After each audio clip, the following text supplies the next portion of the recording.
사람은 위기 때 본성이 드러난다는 말, 누구나 한 번쯤 들어보셨을 겁니다. 큰일이 생겼을 때, 돈 문제가 생겼을 때, 그때 진짜 모습을 안다고들 하죠. 맞는 말입니다. 급하고 다급한 순간에 사람의 민낯이 보이기도 합니다.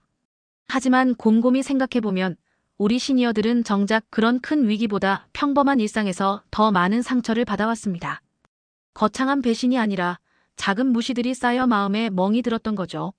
한 번의 큰 사건보다 매일매일 반복되는 작은 불편함이 더 깊은 상처를 남깁니다. 그 중에서도 가장 흔하면서도 설명하기 어려운 불편함이 있습니다. 바로 밥 먹는 시간입니다. 가족과의 저녁 식사, 오랜 친구와의 점심, 친척들과의 모임. 분명 즐거워야 할 자리인데 왠지 모르게 소화가 안 되는 기분이 들 때가 있습니다. 말로 표현하기는 어렵지만 뭔가 찜찜하고 불편한 감정이죠. 내가 너무 예민한 건가 싶으면서도 다음에 또 그 사람과 밥을 먹자고 하면 은근히 마음이 무거워집니다. 어떤 분은 이렇게 말씀하셨습니다. 동서랑 밥만 먹으면 속이 더부룩해요. 음식 문제가 아니라 기분이 그래요. 또 다른 분은 오랜 친구인데 요즘 만나기가 싫어요. 밥값 계산할 때마다 뭔가 깨름칙하거든요 라고 하셨죠. 이런 이야기를 들으면 주변에서는 그까짓 거 가지고 뭘 그래. 너무 따지는 거 아냐 하고 말합니다. 그래서 더 입을 다물게 되고 혼자 속으로 삭히게 됩니다. 반찬 집는 순서, 대화하는 방식, 계산할 때의 태도, 심지어 음식을 씹는 소리까지. 이런 작은 것들이 왜 이렇게 신경 쓰이는 걸까요? 혹시 내가 나이 들어서 까다로워진 건 아닐까요?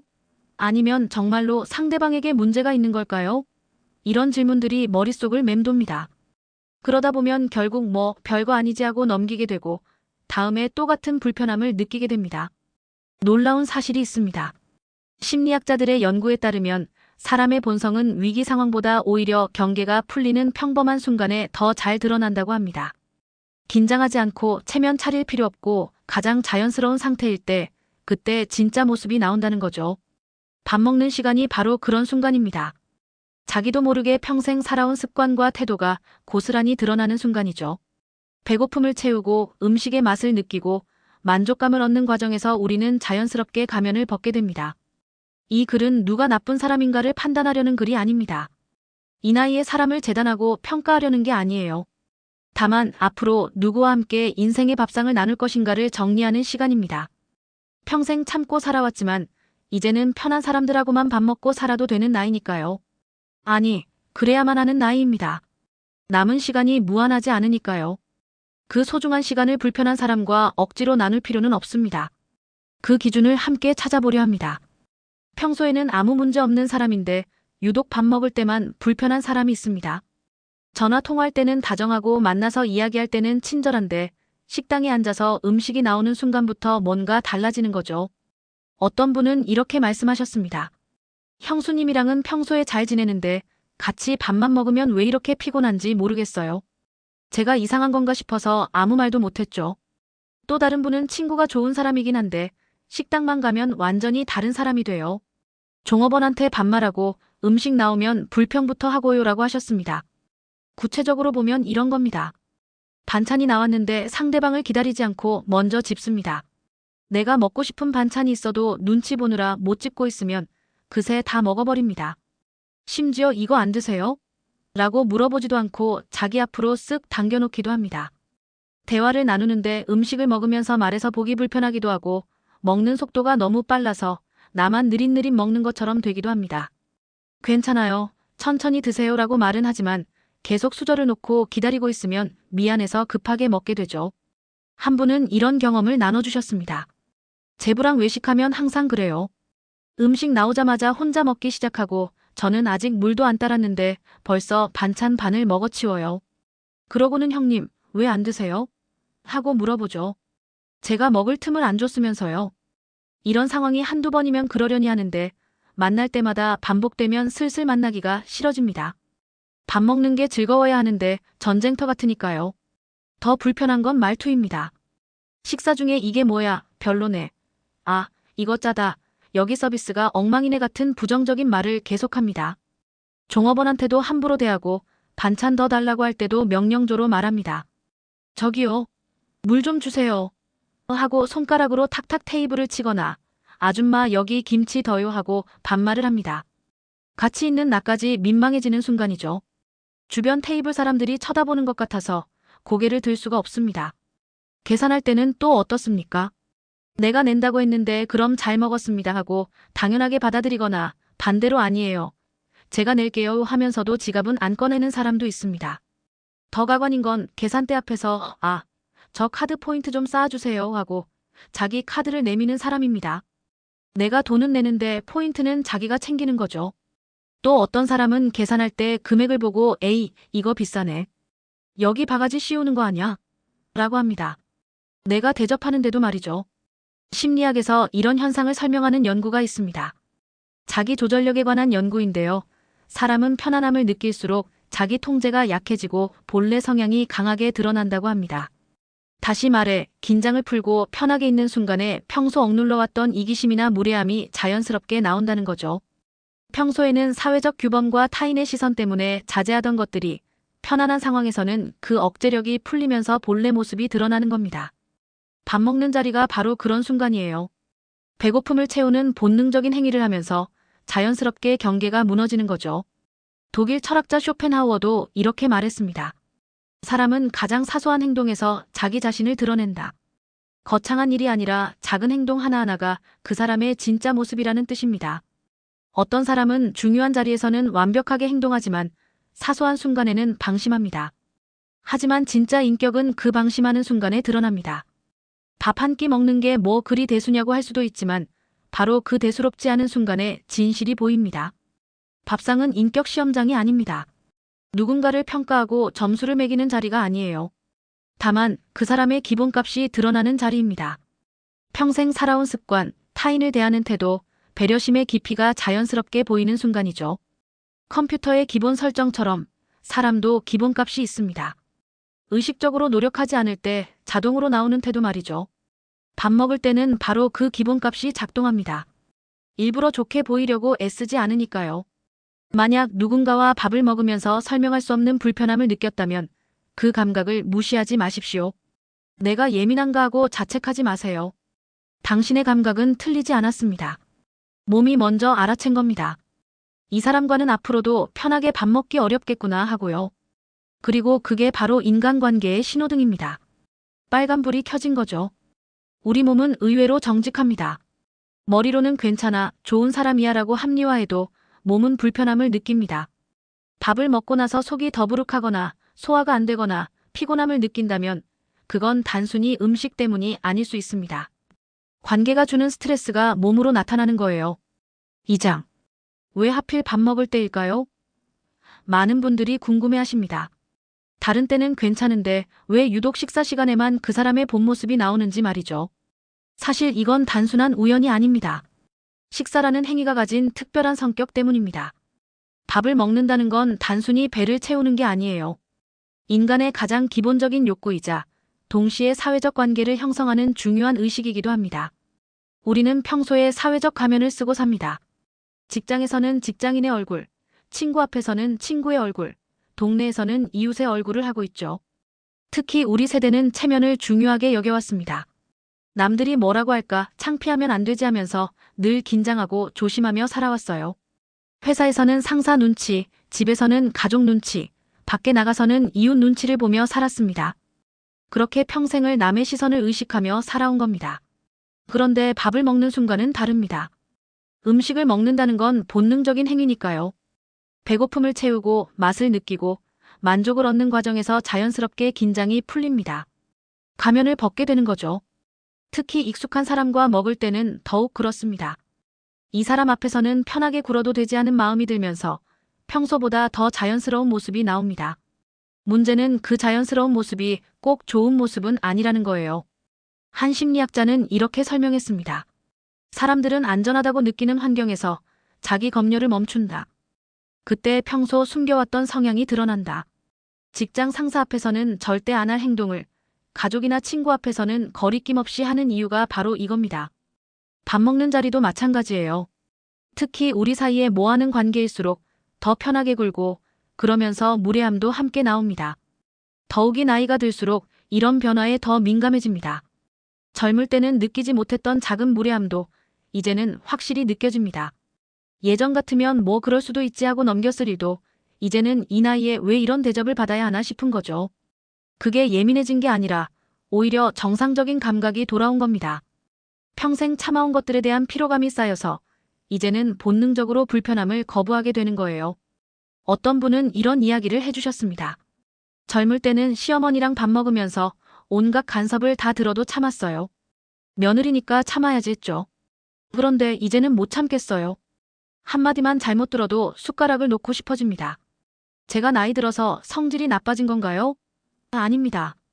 당연한 반응입니다. 평생 억눌러왔던 감정이 이제야 제대로 표출되는 거예요. 심리학 통계를 보면 흥미로운 결과가 있습니다. 일상적인 상황에서의 무의식적 행동이 성격을 예측하는데 위기 상황보다 더 정확하다는 연구입니다. 큰일을 겪을 때는 사람들이 의식적으로 좋은 모습을 보이려고 노력하지만 평범한 일상에서는 그런 노력 없이 자연스러운 모습이 나오기 때문이죠. 누군가 어려운 일을 겪었을 때 도와주는 건 의식적인 선택이지만 밥 먹을 때 반찬을 먼저 권하는 건 무의식적인 습관입니다. 그리고 바로 그 무의식적인 습관이 진짜 성격을 보여줍니다. 고대 그리스 철학자 아리스토텔레스도 이렇게 말했습니다. 습관은 곧 인격이다. 한두 번 하는 행동이 아니라 반복되는 습관이 그 사람의 진짜 성격이라는 뜻입니다. 밥 먹을 때의 습관도 마찬가지입니다. 한 번 반찬을 먼저 집는 건 실수일 수 있지만 매번 그런다면 그건 습관이고 곧 그 사람의 인격입니다. 한 번 계산을 피하는 건 깜빡할 수도 있지만 항상 그런다면 그건 성격입니다. 결국 말과 태도보다 무의식적인 행동이 더 정직합니다. 나는 배려심이 깊은 사람이야 라고 아무리 말해도 밥 먹을 때 상대방을 기다리지 않는다면 그건 거짓말입니다. 나는 겸손한 사람이야 라고 해도 식당 직원을 함부로 대한다면 그건 가짜 겸손이죠. 말은 의식적으로 만들어낼 수 있지만 습관은 무의식에서 나옵니다. 그래서 습관이 더 진실합니다. 밥 먹을 때의 모습은 평생 살아온 태도의 압축본입니다. 몇십 년 동안 쌓여온 습관과 가치관이 그 짧은 식사 시간에 고스란히 드러나는 겁니다. 어린 시절부터 어떤 교육을 받았는지, 가정에서 어떤 분위기 속에서 자랐는지, 평생 타인을 어떻게 대해왔는지가 모두 밥상 위에서 드러납니다. 그러니 밥 한 끼가 중요하지 않다고 생각하지 마세요. 그 한 끼 속에 그 사람의 인생이 다 들어있으니까요. 밥상은 거짓말을 하지 않습니다. 3장. 괜히 내가 예민한 건 아닐까. 많은 시니어분들이 이렇게 자책합니다. 누군가와 밥을 먹고 나서 기분이 나빴는데 막상 무슨 일이 있었냐고 하면 딱히 설명할 게 없으니까요. 그냥 기분이 안 좋았어. 뭔가 불편했어 라고밖에 말할 수 없는 거죠. 그러면 별일도 아닌데 왜 그래? 나이 들어서 성격이 까다로워진 거 아냐 하는 소리를 들을까봐 아예 입을 다물게 됩니다.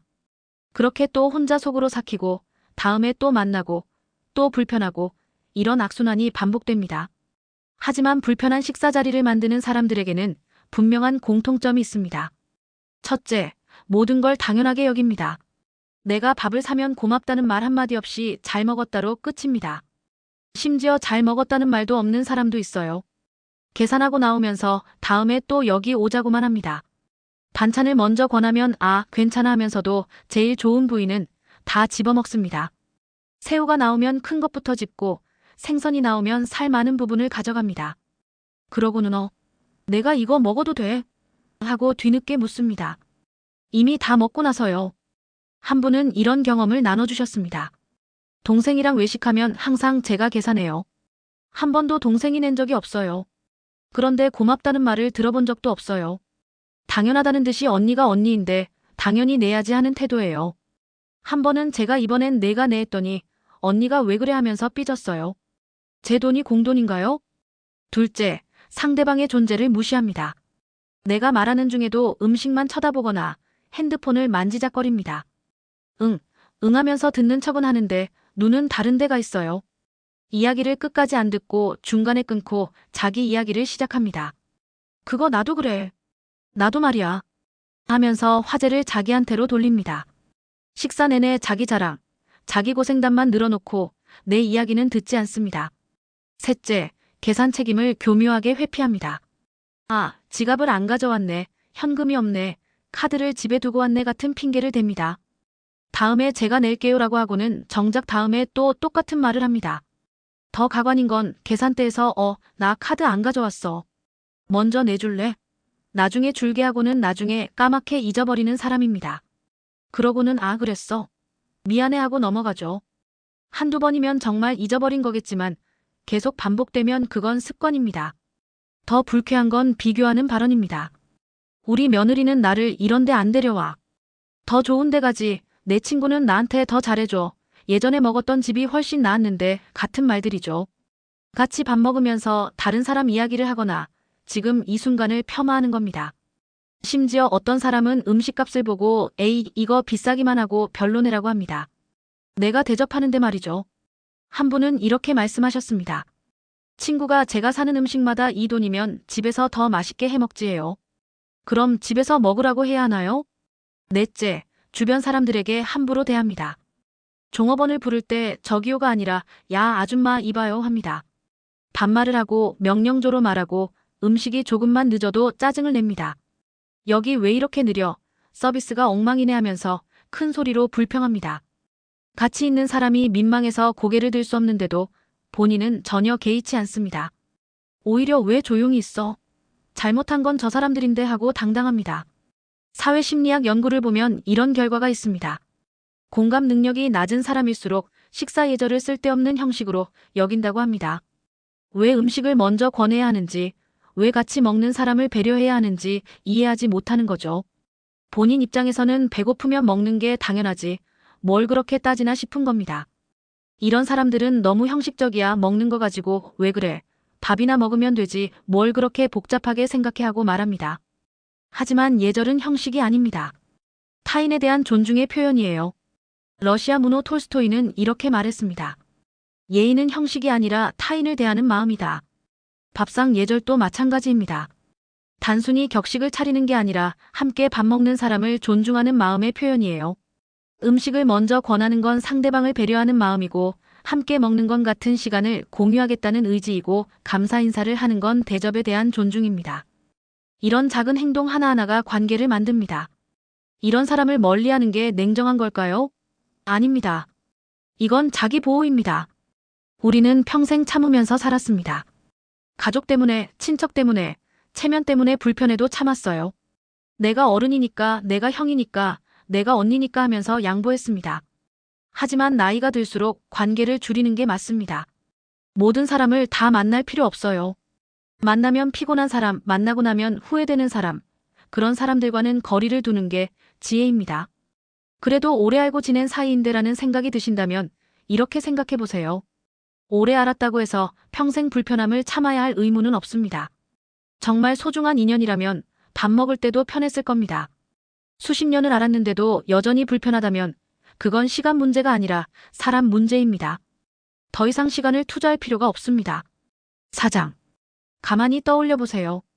말없이 밥을 먹어도 편안했던 사람이 있지 않습니까? 특별히 재미있는 이야기를 나눈 것도 아니고 화려한 식당에 간 것도 아닌데 그냥 같이 밥 먹는 것만으로도 마음이 편했던 기억 말입니다.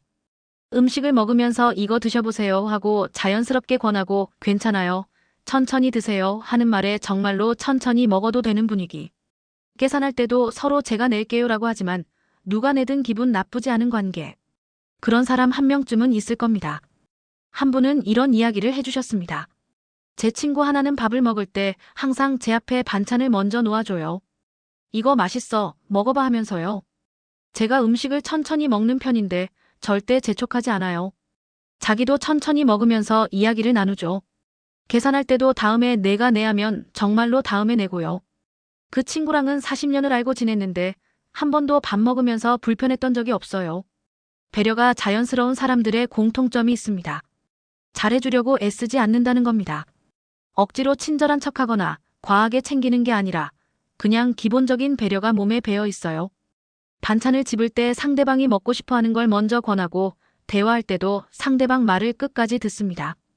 음식이 입에 맞지 않아도 괜찮아요, 맛있어요 하면서 분위기를 망치지 않고 계산할 때도 제가 살게요 했으면 진짜로 냅니다.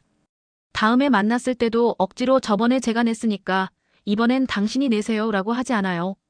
이런 사람들은 작은 것도 기억합니다. 지난번에 이 반찬 좋아하셨잖아요. 이거 드세요. 저번에 여기 음식 짜다고 하셨죠? 다른 메뉴 시킬까요? 이런 세심함이 자연스럽습니다. 외우려고 노력한 게 아니라 상대방에 대한 관심이 있으니까 자동으로 기억되는 거죠. 이런 배려는 의무감에서 나오는 게 아니라 진짜 마음에서 우러나오는 겁니다. 또 이런 사람들은 상대방의 속도를 존중합니다. 누군가 천천히 먹으면 같이 천천히 먹고 빨리 먹으면 속도를 맞춥니다. 혼자 먼저 다 먹고 앉아서 기다리게 만들지 않아요. 대화를 나눌 때도 상대방이 말할 기회를 줍니다. 자기 이야기만 하지 않고 너는 어떻게 생각해? 요즘 어떻게 지내? 하고 물어봅니다. 그리고 진짜로 궁금해서 묻는 거지 형식적으로 묻는 게 아닙니다. 이런 사람과 함께 있으면 감정 에너지가 회복됩니다. 심리학 실험에서도 증명된 사실입니다. 안정적인 관계 속에서는 스트레스 호르몬이 감소하고 행복감을 느끼게 하는 호르몬이 증가한다고 합니다. 반대로 불편한 관계는 아무리 짧은 시간이라도 에너지를 소진시킵니다. 밥 한 끼 먹고 나서 피곤하다 하는 건 단순히 음식을 먹어서가 아니라 그 사람과의 관계가 에너지를 빼앗아갔기 때문입니다. 미국의 한 연구팀이 20년 동안 수천 명을 추적 조사한 결과가 있습니다.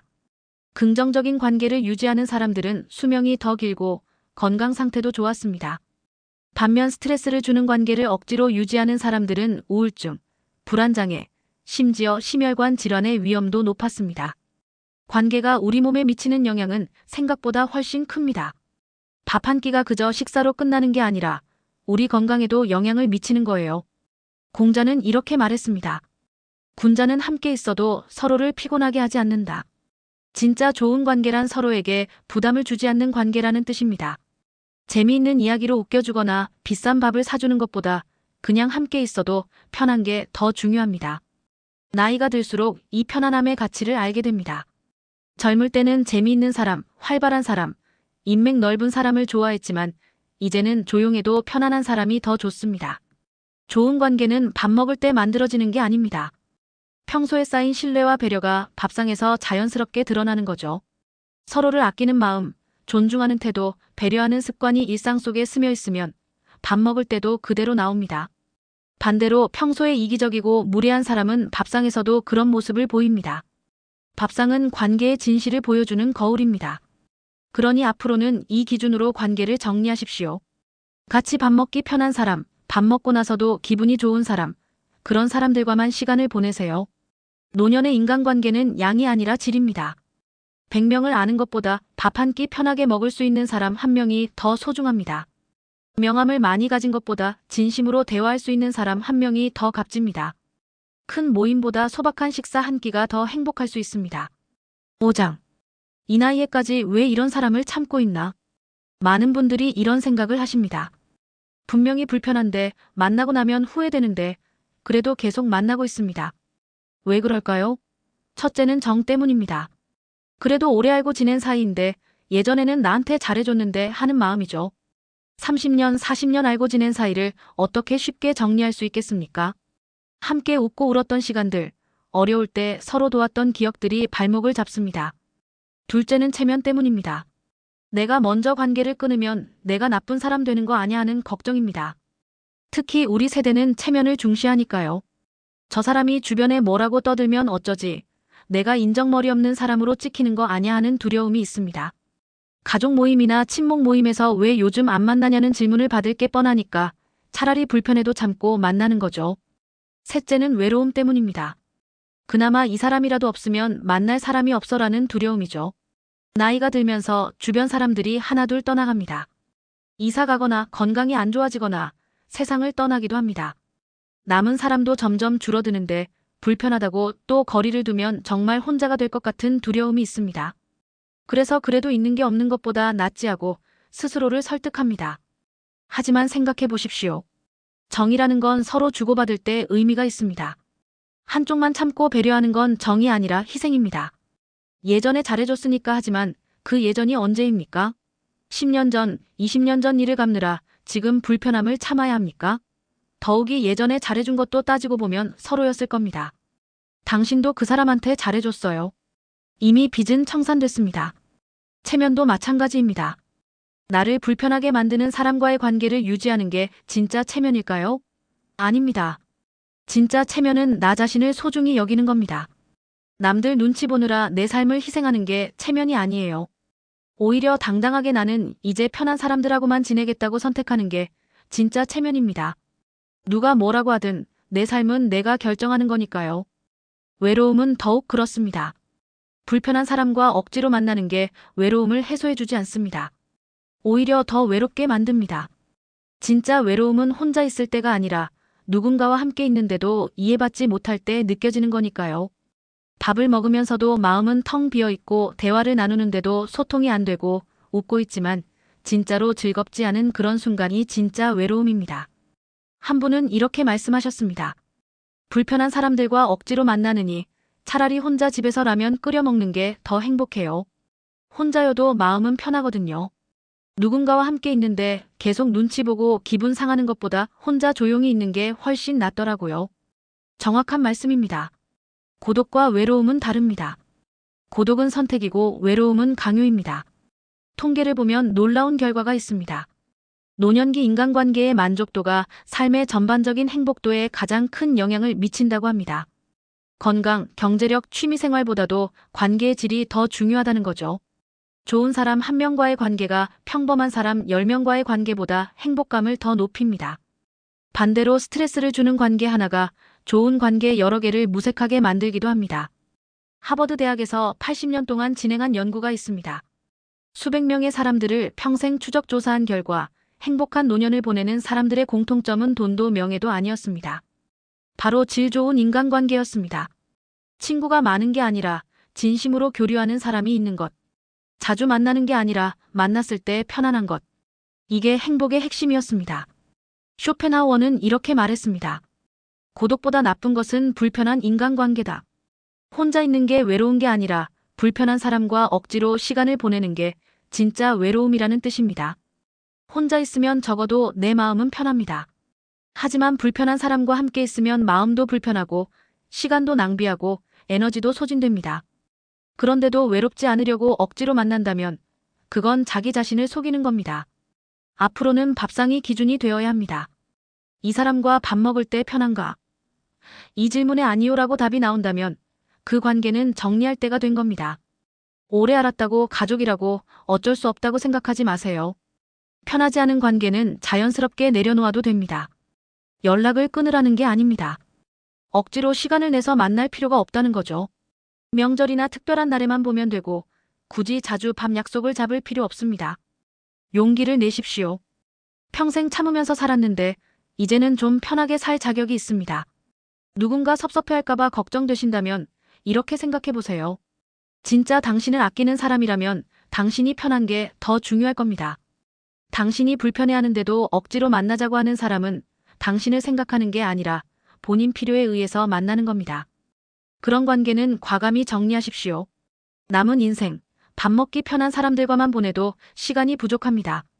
진짜 마음 맞는 사람 한두 명과 깊은 관계를 유지하는 게 수십 명과 피상적인 관계를 유지하는 것보다 훨씬 값집니다. 이제는 양이 아니라 질입니다. 많이 아는 게 중요한 게 아니라 잘 아는 게 중요합니다. 자주 만나는 게 중요한 게 아니라 만났을 때 편한 게 중요합니다. 마무리. 평생을 참고 살아오셨습니다. 자식 뒷바라지 하느라, 가족 건사하느라, 생계 꾸려가느라 내 감정은 뒤로 밀어두고 살았습니다. 누군가 나를 불편하게 해도 그냥 내가 참지 뭐했고 부당한 대우를 받아도 별일 아니야 하며 넘겼습니다. 그게 어른의 도리이고 성숙한 태도라고 배워왔으니까요. 밥 먹을 때 누가 무례하게 굴어도 저 사람 원래 그래 하고 이해했고 계산할 때 손사래만 치는 사람을 봐도 괜찮아 내가 내지 하면서 웃어넘겼습니다. 젊을 때는 그렇게 사는 게 미덕이었습니다. 참는 사람이 이긴다. 크게 보고 넘어가라. 작은 일에 연연하지 마라 하는 말들을 들으며 자랐죠. 그래서 불편해도 표현하지 않았고 화가 나도 사귀었습니다. 밥상에서 불쾌한 일을 겪어도 뭐 그럴 수도 있지 하고 넘겼습니다. 그렇게 몇십 년을 살다 보니 참는 게 습관이 됐습니다. 이제는 불편해도 불편하다고 말하는 게 어색할 지경입니다. 하지만 이제는 눈치 볼 필요 없는 나이입니다. 누가 뭐라고 하든 어떻게 생각하든 이제는 내 감정이 우선이에요. 불편한 건 불편한 거고 싫은 건 싫은 겁니다. 그걸 솔직하게 인정해도 됩니다. 내가 예민한가 하고 자책할 필요 없어요. 당신은 예민한 게 아니라 평생 무뎌져 있던 감각이 이제야 정상으로 돌아온 겁니다.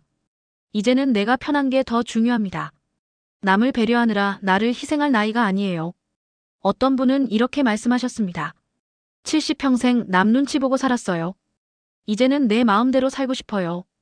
밥 먹고 싶은 사람하고만 먹고 만나고 싶은 사람하고만 만나고 싶어요. 그게 나쁜 건가요? 전혀 나쁘지 않습니다. 오히려 당연합니다. 이제 그럴 자격이 충분합니다. 인생의 후반부는 함께할 사람을 고르는 시간입니다. 젊을 때는 많은 사람을 만나고 넓은 인맥을 쌓아야 한다고 배웠습니다.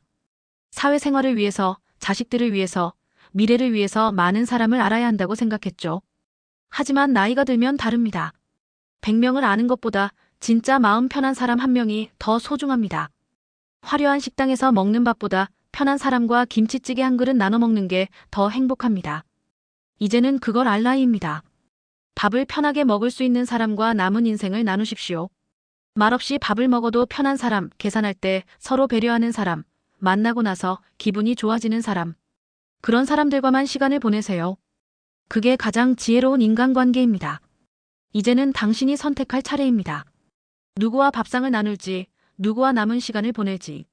그 선택권은 온전히 당신에게 있습니다.